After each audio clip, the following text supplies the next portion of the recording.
Hi, have you seen this? That's Chidinma Okolo's review of my book. I'm reviewing this book, Be Fearless, Give Yourself Permission to Be You by no other person than Jane Egerton-Idehen. I think from the very first word, I was already in tears. I was crying. It was just so much. It shook me emotionally, intellectually. It set fire to my bones from the beginning of the book. I just felt this. For the first time, I picked up a book, and in one night, I read halfway through the book. That has never ever happened to me before. Like, I did not want to stop. 1 a.m., I was still reading this book. I'm not even exaggerating. I'm on my 97th book in the past 18 months, and I want to say this carefully that this is the first time in over 15 years that I did not struggle to read a paperback book. You know, having children, having done a PhD, I've read, published, I've studied, and you're like, okay. Quite interesting perspective. I really thought it really insightful, and the way she reviewed it, very unbiased. But listen, I speak some more. I share some more, just writing on some of the thoughts she shared. Your book highlights 5 principles for fearless action, like making a big bet and letting urgency conquer fear. Looking back, how did you identify this specific principle as the most important?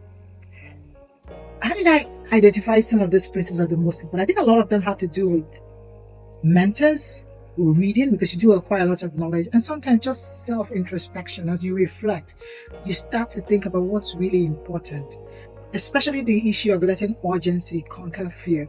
I think sometimes fear gets us paralyzed, and the only way is to really be driven by your why and the urgency of a why.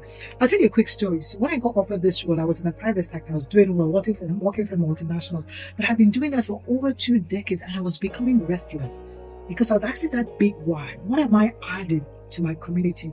What impact can I create for my continent? How can I give back to my nation? And I knew that life was more than acquiring all this status and wealth. I wanted to do more. And when I was asked to come and serve, I was very scared because I knew I would lose my comfort, I would lose my privacy. My family were very anxious, the implication of being that exposed. But I knew the urgency of leaving my purpose was more important than the fear of what this might bring to me. And I was happy I took that step because I'm so proud to see the impact. Can you share a personal moment when applying one of these principles? For example, embracing failure or reaching beyond your bubble led to an unexpected breakthrough in your life. I think I want to share when embracing failure could sometimes lead to an unexpected bubble, because I personally believe that you fail forward. It's failure that breeds success.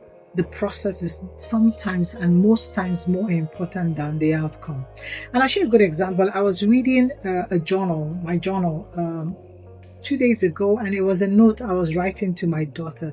At that time, my 12-year-old, 13-year-old daughter was contesting for student leadership in her school. And I was telling her that I was so proud. It was important to see her do this, to go through the process. And if she does become the president, I want to sit as one of her board of advisors. And guess what? She did not make it. You know, she made a lot of effort. She campaigned. She wrote her speech. She spoke to her colleagues. She didn't make it, but the process made her better. She will end up going ahead to become the welfare ambassador. She will go ahead to join the school newspaper and write as she will go ahead and do so much more, that the process for me was more important. She learned grit. She learned to work hard. Don't get the outcome, but to keep trying. She learned the excellence required to get that type of work. And for me, that was much more important, because now, when it comes to where she is in high school, all of that has made her thrive. That she made it to the dean's list this past time. And I think it's all those series of little failures taking you forward. So far, you don't stay down. You get up and you keep moving. And that's why the process is so important.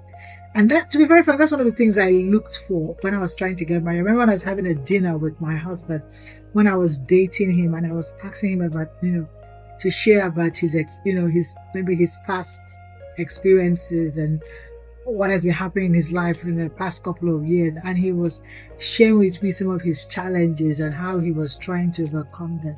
And there and then I said, yes, that's the guy.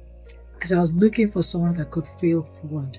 Thank you very much. Many readers struggle with fear of failure. What practical advice would you give someone who wants to be more fearless but feels stuck at the very first step of starting something bold? What practical advice would I give? Embrace fear. Actually, do it scared. I do it scared. I sweat at night. I don't sleep sometimes. I worry. I wake up in the morning. I go ahead and let the why drive you.